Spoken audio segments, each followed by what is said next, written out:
ऍस्केल हेल्मिंथिस. आता लावा बरं बेसिक गोष्टी याला सांगा पटापट सांगा. हा आधी हा तो प्रश्न घेऊ आपण. हा काय रे सुडोसिलम आणि याला व्हेरी व्हेरी आयएमपी करा. Pseudocoelom very very IMP. सुडोसिलम कोण आहे तर ऍस्केल हेल्मिंथिस आहे. आयएमपी हा व्हेरी व्हेरी आयएमपी. दुसरी गोष्ट दुसरा प्रश्न फार महत्वाचा कोणता माहितीये की याचा अवयव संस्था पहिल्यांदा ऑर्गन सिस्टीम ऑर्गनायझेशन पहिल्यांदा पाहायला मिळाली. प्लॅटिहेल्मिंथिस मध्ये फक्त ऑर्गन सिस्टीम होती. नाही प्लॅटिहेल्मिंथिस मध्ये फक्त ऑर्गन लेवल होती आणि ऍस्केल हेल्मिंथिस मध्ये ऑर्गन सिस्टीम लेवल ऑर्गनायझेशन. म्हणून महत्वाचं आहे ऑर्गन सिस्टीम महत्वाचं. Organ system level organisation. तुम्हाला माहितीये का 11वी 12वी पंचवार्षिक योजनांमध्ये एक शब्द येतो सस्टेनेबल. सस्टेनेबल 12वीलाच येतो, 11वीला सस्टेनेबल शब्द नाहीये. आत्ताचा प्रश्न होता तो आणि ऑलरेडी 3-4 वेळा झाले ते विचारून. Organ system level organisation. तिसरा मुद्दा कोणता आता सांगा. हे दोन व्हेरी व्हेरी आयएमपी. आता बाकीचे सांगा. ट्रिप्लोब्लास्टिक आहे का हा ट्रिप्लोब्लास्टिक. अजून रे हा सिमेट्री कशी याच्यामध्ये बायलॅटरल. बस ना ते नको त्याची गरज नाही. त्या अँगलने नाही जाणार प्रश्न.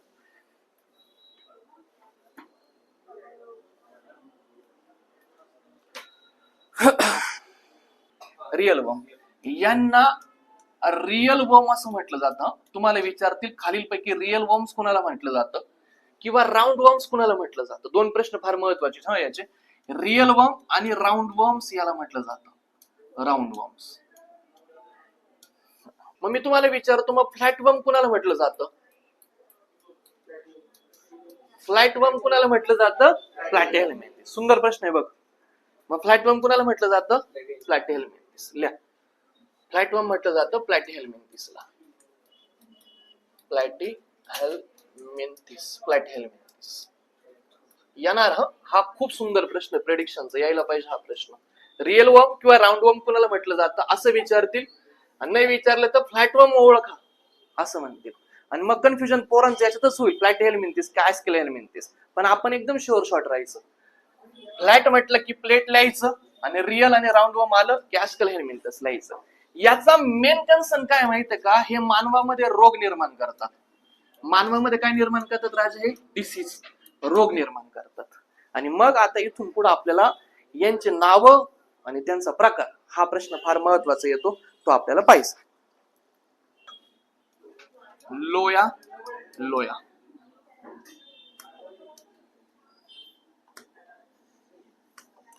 लोया लोया लोया लोया या लोया लोयाला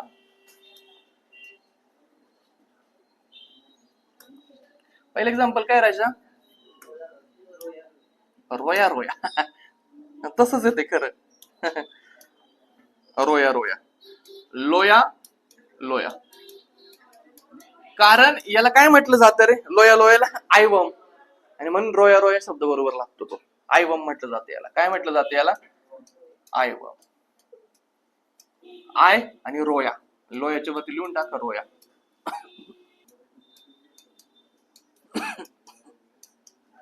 स्पायरॅलिस स्पायरॅलिस स्ट्रायकिनेला स्पायरॅलिस.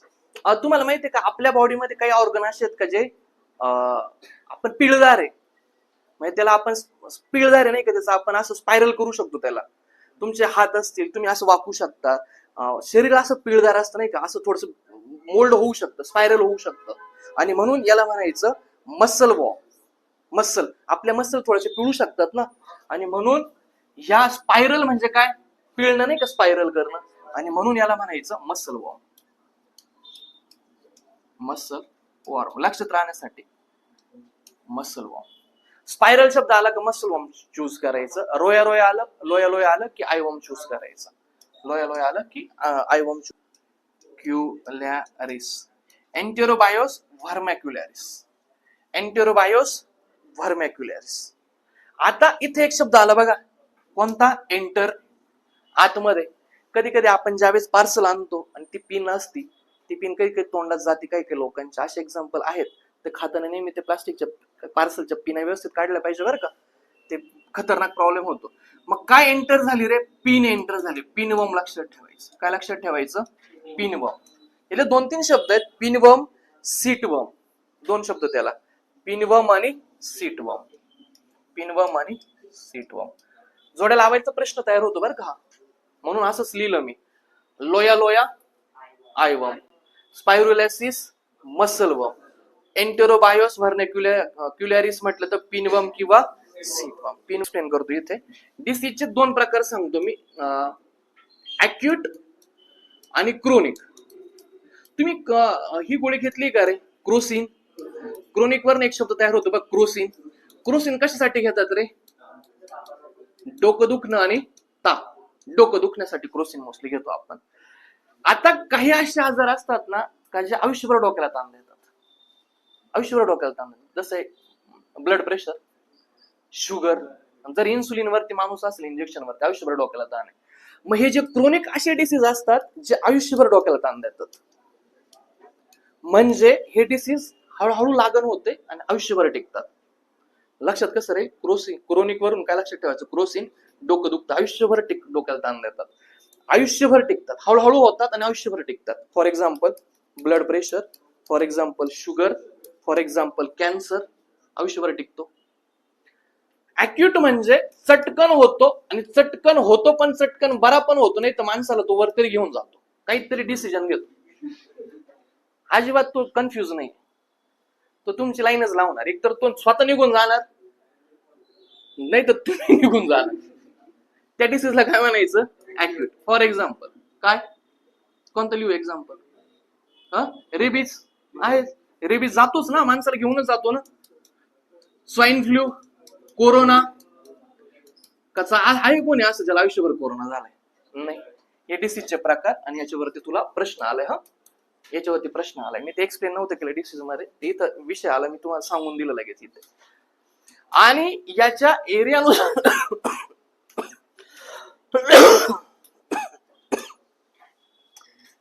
याचे ऍक्यूट आणि क्रोनिक असे 2 प्रकार पडतात. ऍक्यूट आणि क्रोनिक दोघांमधला फरक कळला? पेपरला प्रश्न आहे ऍक्यूट आणि क्रोनिक वरती. आता मी आणखी 3 प्रकार सांगतो डिसीजचे. आणखी 3 प्रकार: पॅन्डेमिक,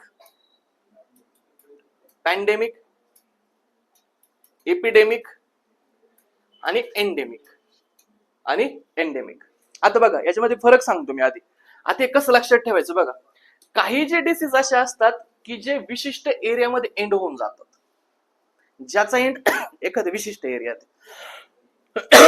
एंड कुठे राहायचं त्याचा? एखाद्या विशिष्ट एरियात. फॉर एक्झाम्पल मी घेतलं केरळ. एक्झाम्पल काय घेतलं मी? केरळ. केरळमध्ये फिलेरियासिस नावाचं डिसीज आहे. फिलेरियासिस. याला इंग्लिश मध्ये म्हणतात फिलॅरियासिस. काय म्हणतात? फिलॅरियासिस. मराठीमध्ये या डिसीजला म्हणतात हत्तीपाय रोग. हत्तीपाय रोग. केरळचे 3 जिल्हे येतात, अर्नाकुलम, अजून 2-3 आहे, ते लिहिण्याची गरज नाही म्हणून मी ते लिहित नाही इथे.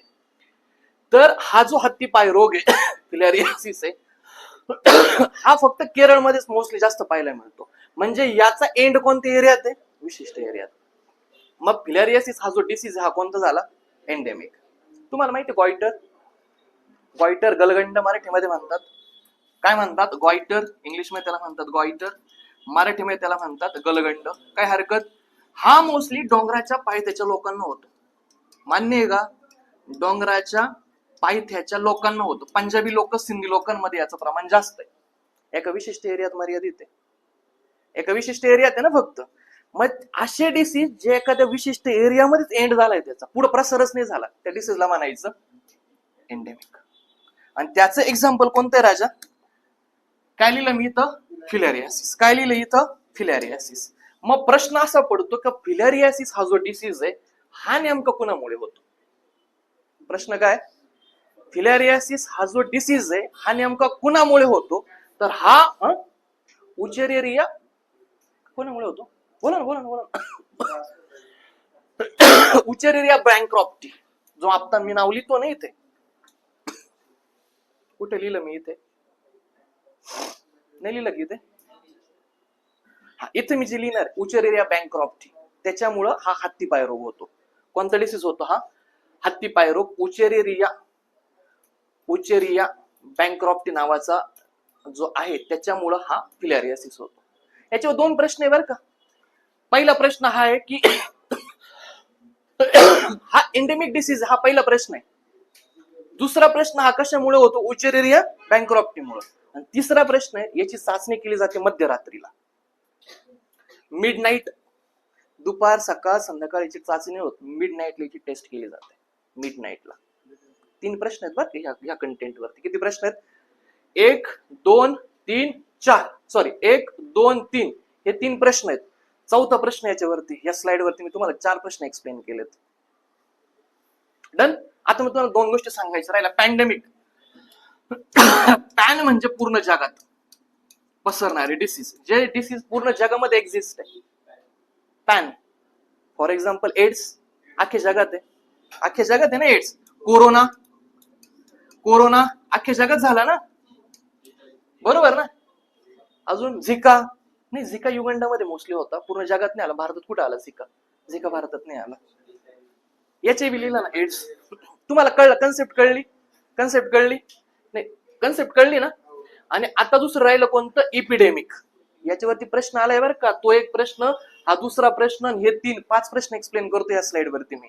आणि अजून राहिला इपिडेमिक, जे डिसीज रॅपिड मध्ये पसरतात ना, त्या पसरणाऱ्या डिसीजला काय म्हणायचं? इपिडेमिक. हा, पसरणारे जे डिसीज असतील ते. पानमोडी साल 1921 मध्ये हा डिसीज मोस्टली जास्त पसरला होता. तुम्हाला माहितीये का लोकसंख्येचं निगेटिव्ह डेव्हलपमेंट 1921 या सालामध्ये? 1921 मध्ये अन्नधान्याची कमतरता, साथीचे डिसीज आले होते. त्या साथीच्या डिसीज मध्ये मानमोडी डिसीज होता, आणि म्हणून 1921 मध्ये लोकसंख्या निगेटिव्ह वाढ आपल्याला पाहायला मिळते साल 1921 मध्ये. ते मानमोडीचा तो रेफरन्स त्याला. जाऊ पुढे. हा, हे मी एक्सप्लेन केलं. हा, याच्यावरती 5 प्रश्न मी एक्सप्लेन केले तुम्हाला. हे 5 प्रश्न आहेत. आणि मला आता तुम्हाला आपला कंटेंट कोणता चालू आहे तो इथं सांगायचा आहे. त्या कंटेंटच्या थ्रू आपल्याला इथं गोष्ट कळली. इथं लिहायचंय मला बँक्रॉप्टी, उचेरिया बँक्रॉप्टी, उचेरिया बँक्रॉप्टी, उचेरिया बँक्रॉप्टी. एकदा मला थोडा डाऊट येतोय, एकदा सर्च करा बरं याच्यामुळे काय होतं. हाच आहे का तो? मला जरा डाऊट येतो, एकदा नेटवर सर्च मारा बरं याला. उचेरिया बँक्रॉप्टीचा फिलारियाचा संबंध आहे का? मी सांगितलं तर खरं, पण मला थोडा डाऊट आला, आता एकदा चेक करा बरं.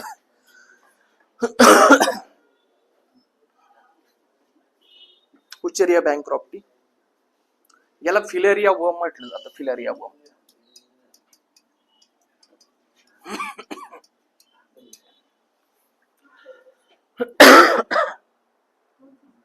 आहे ना? येस आहे ना? ठीक. उचेरिया बँक्रॉप्टी. मग या उचेरिया बँक्रॉप्टी मुळे याला काय म्हटलं जातं रे? फिलेरिया वर्म. फिलेरियावरून कळलं का डिसीज कोणता आहे? फिलेरियासिस. मराठीमध्ये काय म्हणतात त्याला? हत्तीपाय रोग. आता हे कसं लक्षात राहतं? उचेरिया म्हणजे डब्ल्यू का? अल्फाबेट मध्ये डब्ल्यू, आणि डब्ल्यू फार मोठा लिहावा लागतो, आणि हत्ती पण मोठा राहतो अल्फाबेट मध्ये. याच्यावरून लक्षात ठेवायचं. उचेरिया बँक्रॉप्टी जर म्हटलं तर काय लक्षात ठेवायचं? फिलेरिया. फिलेरिया म्हणजे हत्तीपाय रोग. आणि हा डिसीज कोणता आहे आता? फिलेरिया. आता बोललो मी, एक्सप्लेन केलं. एपिडेमिक का एंडेमिक? एंडेमिक. एपिडेमिक म्हणजे रॅपिड पसरणारे, आणि पॅन्डेमिक म्हणजे अख्ख्या जगात असणारे. क्रोनिक म्हणजे आयुष्यभर टिकणारे. क्रोनिक डोक्याला ताण देतात आयुष्यभर. आणि अॅक्यूट म्हणजे चटकन होतात आणि चटकन बरे पण होतात, म्हणजे कोरोना. चटकन पटकन घेऊन जातील, नाही तर बरे करतील. काहीतरी ते त्यांच्या टेबलला आहेत. शेवटी परमेश्वराची दुरी का, त्याला वाटलं तर घेऊन गेलं तर काय करणार. आता बोलता बोलता अटॅक आला तर काय करायचं? परीक्षा राहील, कंबाईन राहील, आजूचं PSIचं जाणं राहून जाईल. आता एवढं लवकर नाही. मी मला पण तुझ्या सोबत घेतलंय, माझं शिकवणं राहून जाईल. आपल्या दोघांना अटॅक नाही येणार, टेन्शन नको घेऊ. आता याच्यामधलं काय राहिलं? एक्सप्लेन झालं आपलं. हे लोया म्हटलं, जोड्या लावायचा प्रश्न येईल. काय लिहायला पाहिजे? आयवम. स्पायरुलिस म्हटलं तर मसल वर्म. एंटेरोबायोस व्हर्मिक्युलरिस. एंटेरो जर म्हटलं तर पिनवर्म किंवा सीटवर्म, आणि उचेरिरिया बँक्रॉप्टी म्हटलं तर फिलारियासिस. या एंटेरोवर मी तुम्हाला अजून एका ठिकाणी लॉजिक सांगितलं, तुम्हाला आठवतं का? एंटेरोवरून एंटेरो व्हायरस. हा, व्हेरी नाईस. एंटेरो व्हायरस पोलिओच्या व्हायरस म्हटलं जातं एंटेरो व्हायरस. Very nice. आणि मग पोलिओवरती 2 लस दिल्या जातात, साल्क आणि साबिन. साबिन दिली जाते तोंडावाटे आणि साल्क दिली जाते इंजेक्शनद्वारे. डन ना? साल्क इंजेक्शनद्वारे. आता याच्यामधलं जर परीक्षेला येण्यासारखं राहिलाय ट्रायकिनेला स्पायरली, ट्रिचुरा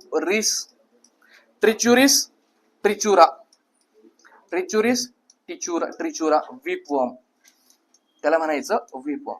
प्रश्न आला तर जोड्या लावायला जाईल. हा, मी परत सांगतो, ओळखता आलं पाहिजे. हे येईल ना ओळखता? आता ओळखता येईल. हा, याच्यामध्ये एक टर्म आहे, पेपरला येणार नाही ही टर्म, पण मी तुम्हाला सांगून देतो. ऍस्केल हेल्मिंथिस मध्ये युटेली नावाची टर्म आहे. युटेली म्हणजे काय? यांची संख्या आयुष्यभर सारखी राहते. प्रश्न येणार नाही यांची संख्या आयुष्यभर कशी असते? समान. याला काय म्हटलं जातं? युटेली. प्रश्न नाही येणार याच्यावरती. प्रश्न येण्याचा हाच कंटेंट आहे, हा बेसिक. हा, आता मी याला मोस्ट इम्पॉर्टंट वरती आपण शिफ्ट करू, प्रेडिक्ट करू का प्रश्न काय येऊ शकतो. बघा, प्रश्न प्रेडिक्शनचा हा आहे सुडोसिलम. फार महत्वाचा प्रश्न आहे. काय हा प्रश्न यायला पाहिजे? सुडोसिलम वरती. कशावरती यायला पाहिजे प्रश्न? सुडोसिलम वरती. पहिला प्रश्न फार महत्वाचा आहे. दुसरा प्रश्न महत्वाचा आहे ऑर्गन सिस्टीम. हे नाही येणार खालचं, ऑर्गन सिस्टीम. तिसरा प्रश्न रिअल वर्म आणि राऊंड वर्म कुणाला म्हणायचं? फ्लॅट वर्म कुणाला म्हणायचं? Most important. लोया म्हटलं की आयवर्म, महत्वाचं. स्पायरुलिस म्हटलं की मसल वर्म, महत्वाचं. एंटोरा म्हटलं की पिनवर्म आणि सीटवर्म, महत्वाचं. उचेरिरिया म्हटलं की फिलॅरियासिस, हत्तीपाय रोग. आणि शेवटचं ट्रिचुरिस आणि ट्रिचुरा म्हटलं की व्हीपवर्म. ट्रिचुरिस आणि ट्रिचुरा जर म्हटलं तर व्हीपवर्म. हा प्रश्न आहे तुमचा ऍस्केल हेल्मिंथिसचा. आता आपण जो मुद्दा पाहणार आहे तो पाहणार आहे ऍनेलिडा. अजून 5 मिनिटं आपण पाणी पिऊ, थोडं गॅप घेऊ आणि मग ऍनेलिडा स्टार्ट करू. ऍनेलिडा संपवून मग तुम्हाला थांबायचं. किती वेळ झालाय आपला? 1.5 तास झाला का फक्त? कितीला स्टार्ट केलंय? 11:15, 12:15, सव्वा वाजलाय का? मग 5 मिनिटं ब्रेक घेऊन ऍनेलिडा करू, म्हणजे चांगलं होईल जरा. मग जा तुम्ही ऍनेलिडा, म्हणजे कव्हर तरी होईल ऍटलिस्ट. माझं टार्गेट होतं ऍनेलिडा आर्थ्रोपोडा मोलुस्का, पण हे आपण छान घेतलं, हळूहळू घेतलं, डिटेलमध्ये घेतलं, म्हणून थोडा वेळ लागला. पण मग हे तुमचं काम चांगलं होईल, मार्क्स येतील. हा, 5 मिनिटं घ्या. मी पण चहा पिऊन येतो, मग आपण ऍनेलिडा घेऊ. हा, मी पण चहा, तुम्ही पण चहा प्या. काय म्हणताय? हा, लगेच घेऊ. आज आणि मला कस तरी व्हायला लागले. 5 मिनिटं फक्त. घसा खराब झाला माझा.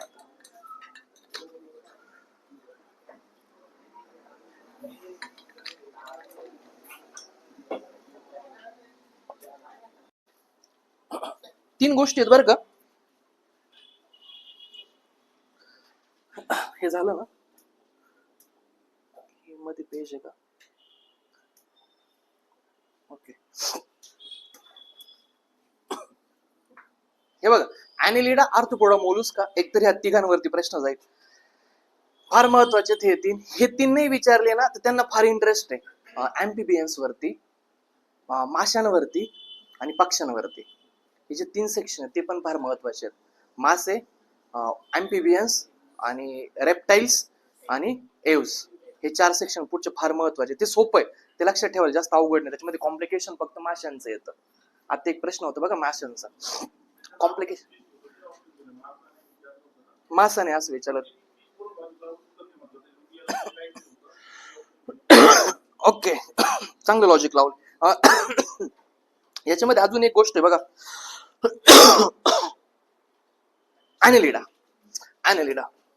ऍनेलिडा बद्दल आधी बेसिक आपण लिहून घेऊ. ऍनेलिडा बद्दल आपल्याला काय माहिती आहे? ऍनेलिडा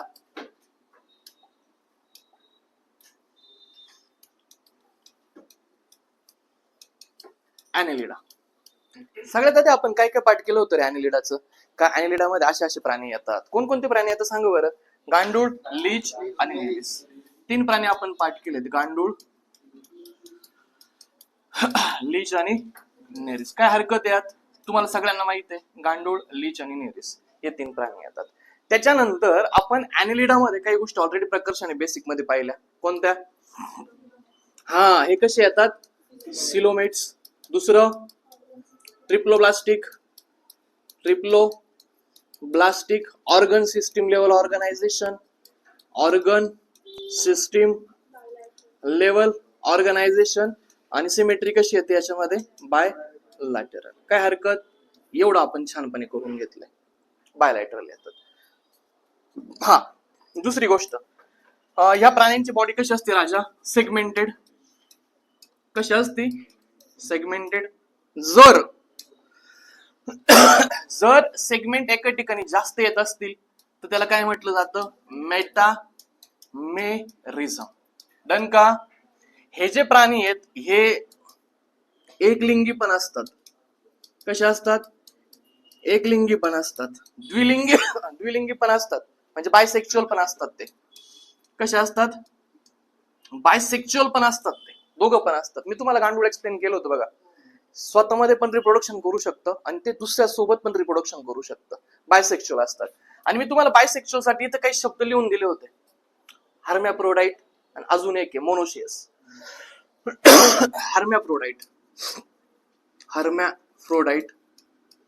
हर्मॅफ्रोडाइट आणि अजून एक लिहिलं होतं मी, मोनोशियस. काय हरकत? हे नाव पाठ करायचे. हर्मॅफ्रोडाइट आणि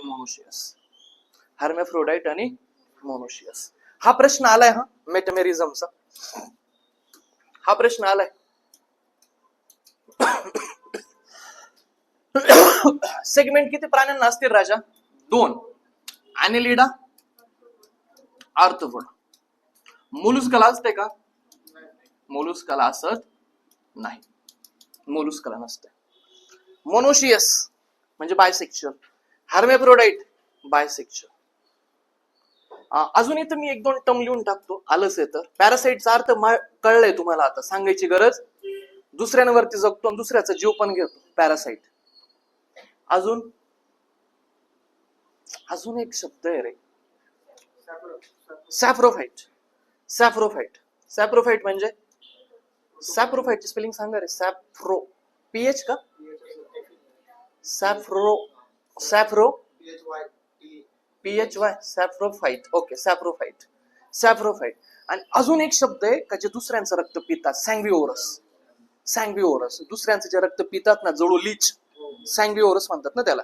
बरोबर ना? सँग्विओरसच ना? सँग्वी असेल, एकदा चेक करू आपण, परत येईल पुढे ते. सँग्विओरस असेल ते. काय करतात? हे दुसऱ्याचं रक्त पितात. येईल ते लगेच पुढे, त्यावेळेस करेक्ट करू आपण चुकलं तर. सॅप्रोफाइट म्हणजे मृत गोष्टींवरती जगणारे, सॅप्रोफाइट. पॅरासाइट म्हणजे दुसऱ्यांवरती ते. पॅरासाइट हे काय असतात? हेटेरोट्रॉप्स असतात. पॅरासाइट काय असतात? हेटेरोट्रॉप्स. म्हणजे काय? दुसऱ्यांवरती हेटेरोट्रॉपिक असतात. ते दुसऱ्यांवरती जगतात, पण दुसऱ्यांचं ते काय घेतात? पोशिंद्याचा जीव घेतात. टर्म्स सायन्स मध्ये ह्या टर्मला धरून प्रिलिमला प्रश्न आहेत. ह्या टर्म्स ऍटलीस्ट इतके आपल्याला माहित पाहिजे. मग तुम्हाला विचारतील सँग्विओरस कोण आहे? सँग्विओरस म्हणजे रक्त पिणारे. आणि रक्त पिणारे याच्यामध्ये असतील लीच. हे काय करते? रक्त पिते. तुम्हाला एक गोष्ट माहिती आहे का रे? रक्त पिण्यासाठी ते पातळ असणं अपेक्षित आहे. जर ते तोंडामध्ये गेलं आणि जर ते घट्ट झालं तर ते पितच येणार नाही. असं आणि रक्तच्या वेळेस बाहेर येतं ना, ते आपोआप घट्ट व्हायला लागतं. हे रक्ताचं गुणवैशिष्ट्य आहे. रक्त शरीराच्या बाहेर आलं की ते नॉर्मल घट्ट व्हायला लागतं. आणि तुम्हाला माहिती आहे का, लीच काय रे राजा? रक्त पिते ना लीच. आणि म्हणून याला काय म्हटलं आपण? सँग्विओरस म्हणतात ना लीचला, कारण ती काय करते? रक्त पिते. पण रक्त पिते, जर दुसऱ्याचं रक्त स्वतःच्या शरीरात प्यायचंय तर ते घट्ट व्हायला नको ना. मग घट्ट व्हायला नको याच्यासाठी हिच्या लाळेमध्ये हिरुडिन नावाचा घटक असतो. कोणता घटक असतो? IMP. कोणता घटक असतो? हिरुडिन. डन का? तुम्हाला ह्या टर्म्स पण सांगितल्या. बायसेक्च्युअल, हर्मॅफ्रोडाइट, मोनोशियस, सँग्विओरस, सॅप्रोफाइट, पॅरासाइट, हेटेरोटॉपिक्स वगैरे वगैरे.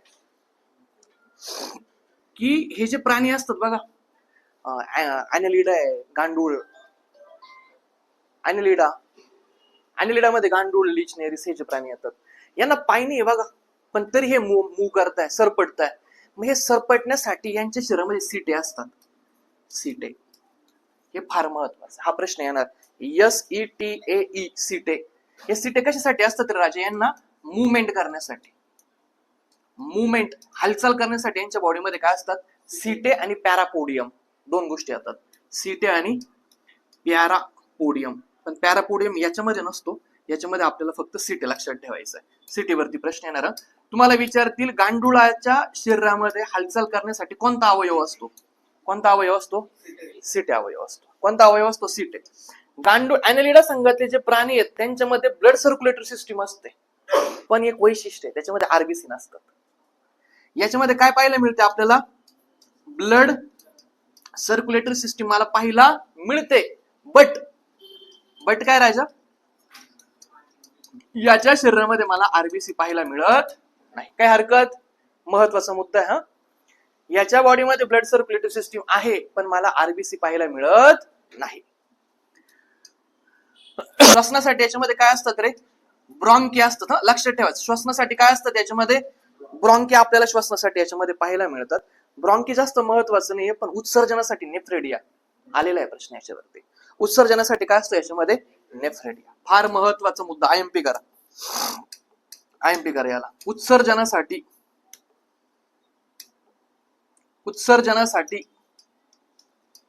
काय असतं राजाच्या? उत्सर्जनासाठी नेफ्रेडिया. नेफ्रेडिया पाठच करायचा.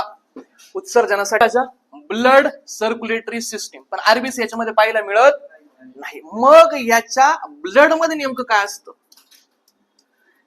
प्रश्न हा आहे ना. आरबीसी नसतात, पण याच्या ब्लड मध्ये आपल्याला दोन घटक पाहायला मिळतात महत्वाचे. एक असतो हिमोग्लोबिन, आणि दुसरा राहतो क्लोरोक्युरिन ना, क्लोरोक्युरिन पार्ट क्लोरोक्युरिन. हिमोग्लोबिन आणि क्लोरोक्युरिन मला याच्या बॉडीमध्ये पाहायला मिळतो. हिमोग्लोबिन आणि क्लोरोक्युरिन. लॅमार्क नावाच्या आता हा थोडा ऍनेलिडा महत्वाचा आहे ना, आणि म्हणून याची संज्ञा कोणी दिली हे थोडंच मी पाहून घेतलं पाहिजे. संज्ञा कोणी दिली? लॅमार्कने. संज्ञा कोणी दिली ऍनेलिडा? लॅमार्कने. Coelomates, triploblastic, organ system level organisation, bilateral आपल्याला हे पाहायला मिळतात. याचे एक्झाम्पल काय? गांडूळ, लीच, नेरिस. पाठ करून ठेवलं. लीच हा रक्त पिणार आहे आणि म्हणून याला काय म्हटलं जातं? सॅंग्विओरस. एकदा सर्च मार. सॅंग्विओरस. याला काय म्हटलं जातं? सॅंग्विओरस. काय म्हणतात त्याला? सॅंग्विओरस. या लीचच्या लाळेमध्ये कोणता घटक असतो? हिरुडिन. आणि या हिरुडिन मुळे काय होतं? रक्त गोठत नाही. डन का? हा. आता लीच रक्त गोठत नाही याच्यामुळे. बरं, पुढे याच्या बॉडीला काय असतात? सेगमेंट असणार. किती प्राणी आहेत? दोन. एक ऍनेलिडा आणि दुसरा आर्थ्रोपोडा. जर ह्या सेगमेंट जवळ जवळ असतील तर ह्या टर्मला काय म्हटलं जातं? मेटामेरिझम. प्रश्न याच्यावरती विचारलेला आहे. हे प्राणी कसे असतात राजा? एकलिंगी पण असतात, काही याच्यामध्ये बायसेक्च्युअल पण असतात. बायसेक्च्युअल आणखी दोन टर्म्स आहेत, हार्मॅफ्रोडाइट आणि मोनोशियस. प्रश्न आला खालीलपैकी हार्मॅफ्रोडाइट अॅनिमल ओळखा. उत्तर ऍनेलिडाला यायचं. मग कळलं पाहिजे हार्मॅफ्रोडाइट म्हणजे बायसेक्च्युअल आहे किंवा मोनोशियस म्हणजे काय? बायसेक्च्युअल आहे. डन का? हा. हालचालीसाठी काय असतं? सीटे. फार महत्वाचा मुद्दा. ब्लड सर्क्युलेटरी सिस्टीम असते, पण याच्यामध्ये आरबीसी नसतात. याच्याऐवजी दोन गोष्टी आहेत, हिमोग्लोबिन आणि क्लोरोक्युरिन. श्वासनासाठी काय असतात राजा? ब्रॉन्की. उत्सर्जनासाठी काय असतं? नेफ्रेडिया. आलेला आहे प्रश्न नेफ्रेडियावरती. बरोबर आहे ना? याच्यावरती प्रश्न आलेला आहे. आयएमपी करा. नेफ्रेडिया. उत्सर्जनासाठी नेफ्रेडिया आलेला आहे. त्याच्यावरती प्रश्न आस्क लिहून घ्या. तिथं लिहून घ्या. ASK आस्क ऑलरेडी विचारले. झालं. जाऊ याच्या वर्गीकरणावरती. आता एवढ्या गोष्टी सगळ्यांच्या लक्षात आल्या मागे. डन. आता जाऊ पुढे. याचे 3 प्रकार पडतात. किती प्रकार पडतात? 3. तुम्ही पोहे खातात का? याला पोहे म्हणायचं. ऍनेलिडाला इथून पुढे काय म्हणायचं? पोहे. काय म्हणायचं राजा? पोहे. हा P, हा H, आणि अजून यायला पाहिजे O. इथं H नको होता घ्यायला, इथं आधी काय घ्यायला पाहिजे होता? O. पो. आणि हेचा H. ई नाही घेतला. पोहे लक्षात ठेवायचं, म्हणजे आपल्याला सोपं जाईल. हे पोहे लक्षात ठेवायचं. PHO. पोह म्हणा, काही म्हणा, तुम्हाला जे वाटेल ते. PHO लक्षात ठेवा. POH. POH. P for polychaeta. Polychaeta. O for oligochaeta. O for oligochaeta. Oligochaeta. आणि H for hirudinea. H for hirudinea. H for hirudinea. पुढचा महत्वाचा मुद्दा. पुढचा एक महत्वाचा मुद्दा येतो की हाच प्राणी फक्त एकलिंगी आहे. हा प्राणी कसा आहे राजा? एकलिंगी. बाकीचे जे दोन आहेत हे कसे आहेत राजा? द्विलिंगी. बायसेक्शुअल. हे कसे आहेत? द्विलिंगी. काय हरकत? डन. याला IMP करा. हा फक्त एकच आहे की जो एकलिंगी आहे. बाकीचे कसे आहेत राजा? कोणत्या गटामध्ये गांडूळ येतं? तुम्हाला काय विचारतील? खालीलपैकी कोणत्या गटामध्ये गांडूळ येतं? तर गांडूळ कशामध्ये येतं? तर पाठ करून ठेवायचं. ओलिगोकायटामध्ये गांडूळ येतं. पहिला प्रश्न, गांडूळ कशामध्ये येतं? ओलिगोकायटा. तुमचा हा, तुम्हाला माहिती आहे ना गांडूळ ऍनेलिडामध्ये येतं. ऍनेलिडामध्ये नेमकं कशात? ओलिगोकायटा. डन का? डन. एकदम बेसिक लेवलचा प्रश्न. मग गांडुळाचे प्रकार पडतात. त्यातला पहिला प्रकार येतो फेरेटिमा. फेरेटिमा म्हणजे अर्थवॉर्म. फेरेटिमा म्हणजे ऑलिगोकायटामध्ये काय येतं? फेरेटिमा. फेरेटिमाला म्हटलं जातं अर्थवॉर्म. अर्थवॉर्म हे आपल्याला भारतामध्ये पाहायला मिळतं. फेरेटिमा. हा तिसरं येतं मेगाकोलेक्स. मेगाकोलेक्स. मेगाकोलेक्स. मेगाकोलेक्सला काय म्हणायचं? South Indian earthworm. South Indian earthworm. प्रकार लक्षात ठेवा. त्यातलं फेरेटिमा IMP करून ठेवा. फेरेटिमा. फ्लूक वेगळे. हा ते आपण कुठं पाहिलं होतं? ट्रिलोबेटामध्ये. ट्रिलोबेटा नाही, ट्रिलोबेटामध्ये ना. ट्रिलोबेटामध्ये पाहिलं होतं बघा आपण. प्लॅटिहेल्मिंथचं काढा बरं. ट्रिमेटोडा पाहिलं. ट्रिमेटोडामध्ये पाहिलं होतं. त्याच्यामध्ये दोन गोष्टी पाहिल्या होत्या, ब्लड वॉर्म आणि लिव्हर फ्लूक आणि ब्लड फ्लूक. दोन गोष्टी पाहिल्या होत्या आपण. लिव्हर फ्लूक पाहिलं होतं आणि ब्लड फ्लूक पाहिलं होतं. ब्लड फ्लूक आणि लिव्हर फ्लूक आहे तिथं फ्लूकचा प्रकार आहे. याच्यामध्ये एक एक्झाम्पल येतं ज्याचं नाव आहे ब्लड वॉर्म. ते कन्फ्युजन नाही करून घ्यायचं. याच्यामध्ये एक एक्झाम्पल येतं ते फार महत्वाचं आहे. याच्यानंतर तेच महत्वाचं येतं ब्लड वॉर्म.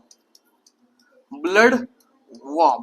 आणि या ब्लड वॉर्मला म्हटलं जातं चिखलातलं जलप्रदूषकाचं निर्देशक. चिखलातल्या जलप्रदूषक म्हणजे चिखलामध्ये जे जलप्रदूषक आहे ना त्याचा निर्देशक आहे हा. म्हणजे जर जलप्रदूषक जास्त असेल त्याचा अर्थ ब्लड वॉर्म असण्याची शक्यता आहे. चिखलातील जलप्रदूषकाचे निर्देशक. चिखलातील जलप्रदूषकाचे निर्देशक. आता ऐका, एकदम पहिल्या लेअरचा प्रश्न तुम्हाला हाच येईल. गांडूळ खालीलपैकी कोणत्या गटामध्ये येतो? तर उत्तर लिहायचं ओलिगोकायटा. पहिला प्रश्न. दुसरा प्रश्न आला तर फेरेटिमा, याला काय म्हणायचं? अर्थवॉर्म. फेरेटिमाला काय म्हणायचं? आणि तिसरा प्रश्न आला तर ब्लड वॉर्म. चिखलातला जलप्रदूषक कोणाला म्हणतात? तर ब्लड वॉर्मला. तीन प्रश्न सांगितले. माझ्या मतानुसार हाच प्रश्न यायला पाहिजे फक्त. का गांडूळ कशामध्ये येतं? तर ऑलिगोकायटामध्ये येतं. हे खालचे प्रश्न नाही यायला पाहिजे. ठीक आहे. लेअर 1चा प्रश्न तो, लेअर 2चे प्रश्न हे दोन. चालेल. हिरुडिनिया.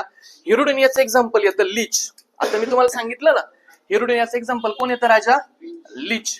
आता लीच मध्ये मी तुम्हाला सांगितलं हे काय? सॅंग्वी ओरस आहे ना. काय राजा? सॅंग्वी ओरस. याचा अर्थ काय? हे काय पितं? रक्त पितात. आणि ते गोठू नये म्हणून लाळेमध्ये काय असतं? हिरुडिन. महत्वाचं हिरुडिन वरती प्रश्न आलाय. आज करून ठेवा हिरुडिनला. नेरिस. इथं काय लिहिणार मी? नेरिस. आता नेरिसची नावं पाठ. मी दोन एक्झाम्पल्स आहे. पॉलीकायटावरती प्रश्न आला हे दोनच येणार. हा एक लिंगी याच्यामध्ये नेरिस येतं. एवढंच. लेअर 1चा प्रश्न याच्या खाली जायला नाही पाहिजे. एवढं तुम्ही पाठ करून ठेवायचं. मग एक्स्ट्रा मध्ये काय करणार आपण? नेरिसचे एक्झाम्पल काय म्हणतात? रगवॉर्म, क्लॅमवॉर्म आणि सँडवॉर्म. या नेरिसचे तीन नाव आहेत. काय म्हणतात त्याला? काय म्हणतात त्याला? रगवॉर्म, क्लॅमवॉर्म आणि सँडवॉर्म. सँडवॉर्म हे तीन नाव आहेत बरं का नेरिसला. पाठ करून ठेवायचे. सेकंड लेअरचा प्रश्न. मी प्रश्नांचे लेअर सांगतो. जर बेसिक प्रश्न आला तर हाच प्रश्न यायला पाहिजे. जर डेप मध्ये जायचं असेल तर मग सेकंड लेअर. आधी पहिल्या लेअरचे प्रश्न पाठ करून ठेवायचे. पहिल्या लेअरचा प्रश्न कळला ना? पॉलीकायटा काय? एकलिंगी. आणि पॉलिकायटाचं एक्झाम्पल काय, नेरिस. याच्यापेक्षा जास्त करायची गरज नाही, पण तरी तुम्हाला सेकंड लेअर करायचं असेल तर नेरिसला म्हणतात रॅगवॉर्म, क्लॅमवॉर्म आणि सँडवॉर्म. हे करून ठेवायला हरकत नाही. त्याच्यानंतर अजून एक महत्वाचं आहे लगवॉर्म, अरेनिकोला. याचं अजून एक एक्झाम्पल येतं अरेनिकोला. अरेनिकोला याला म्हणतात लगवॉर्म. अरेनिकोलाला म्हणतात लगवॉर्म. बस. नेरिस त्याचं एक्झाम्पल आहे. नेरिसला रगवॉर्म, क्लॅमवॉर्म, सँडवॉर्म म्हणतात आणि अरेनिकोलाला म्हणतात लगवॉर्म. गांडूळ कशामध्ये येतं, ओलिकाइटामध्ये येतं. Pheretima Indian earthworm, lumbricus European, megascolex south. आणि हे महत्वाचं ब्लड वॉर्मला काय म्हणतात, चिखलाचला जलप्रदूषक. हिरुडिनियाचं एक्झाम्पल काय राजा, लीच. लीचच्या मुखामध्ये काय असतं, हिरुडिन, ज्याच्यामुळे रक्त गोठत नाही आणि याला काय म्हटलं जातं, सँग. पुढचा प्रश्न फार महत्वाचा आहे. खालीलपैकी सँग्विओरस अॅनिमल ओळखा. उत्तर लिस्ट लिहायचं. फार महत्वाचा प्रश्न, सँग्विओरस अॅनिमल ओळखा. उत्तर काय लिहायचं, आयएमपी करून ठेवा. प्रेडिक्शनचा प्रश्न हा यायला पाहिजे सँग्विओरसला. आता काय केलं माहितीये का, यांनी एक प्रश्न विचारला या सेक्शनला धरून आणि फार अवघड विचारला. आपण ते केलं होतं बघा, किंगडम, फायलम किंवा डिव्हिजन, त्याच्यानंतर class, order, family, genus, species. आपण केलं होतं. मी तुम्हाला इथं सांग दाखवतो. आपण पाठ केलं बघा, किंगडम, त्याच्यानंतर येतं फायलम किंवा डिव्हिजन, त्याच्यानंतर येतं class, order, family, genus, species. हा प्रश्न आयोगाचा विचारून झाला. मी तुम्हाला सांगितलं का प्रेडिक्शनला काय यायला पाहिजे, समोर काय द्यायला पाहिजे, आता माणूस आणि जोड्या लावा. मग माणूस काय राजा, माणूस काय येतो, ऍनिमल आहे ना आपण. माणूस काय आहे, ऍनिमल. आपल्याला मी तुम्हाला सांगितलं आधी पाठीमागे जायचं म्हणजे कॉर्डेटा, मग पुढे यायचं मॅमल्स, नंतर काय ऑर्डर, ऑर्डर मध्ये राहू द्या, जीनस आणि स्पेसिस नंतर लिहून घ्यायचं, कारण आपल्याला सायंटिफिक आपलं नाव माहिती आहे, homo sapiens. Homo sapiens. Done का. म्हणजे होमो सॅपियन्स वरून एक शब्द तयार होतो, होमोनिडी. काय शब्द तयार होतो, होमोनिडी. तो लिहून घेतला. एवढं जर झालं तर ऑर्डर पाठ करायची गरज. होमोनिडी, होमोसॅपियन, होमोनिडी, होमोसॅपियन. डन का. होमोनिडी, होमोसॅपियन. इथं म्हटलं ऍनिमल, कॉर्डेटा, मॅमल. आणि तुम्हाला ऑर्डर पाहिजेच असेल लिहून टाकायचं प्रायमॅटा. काय लिहायचं, प्रायमॅटा. यांनी काय केलं माहितीये का, यांनी इतका डेप्थ मध्ये प्रश्न विचारला का जे अॅनिलिडा मधले जे प्राणी आहेत ना त्यांचे ऑर्डर विचारले. त्यांचं काय विचारल्या, ऑर्डर. का ऑलिगोकिटाची ऑर्डर सांगा, हिरुडिनाची ऑर्डर सांगा. कळलं का. आपली ऑर्डर काय झाली, प्रेमॅटा. पण आपण ह्युमन आपलं पाठ करणं शक्य आहे, अॅनिमलचं पाठ करणं काही शक्य नाही. आणि त्यांनी मग तो हार्ड लेवलला जाऊन प्रश्न विचारला की याची नेमकी ऑर्डर काय. आणि तुम्हाला वाटतं का याची ऑर्डर कोणाच्या महाराष्ट्रात पाठ असेल, अजिबात नाही. मग हे का बरं करायचं, पीवायक्यू रिपीट झाला तर तेवढं माझं पाठ असायला पाहिजे, याच्यावरती प्रश्न आला, मग आपण ते पाठ करून घेऊ.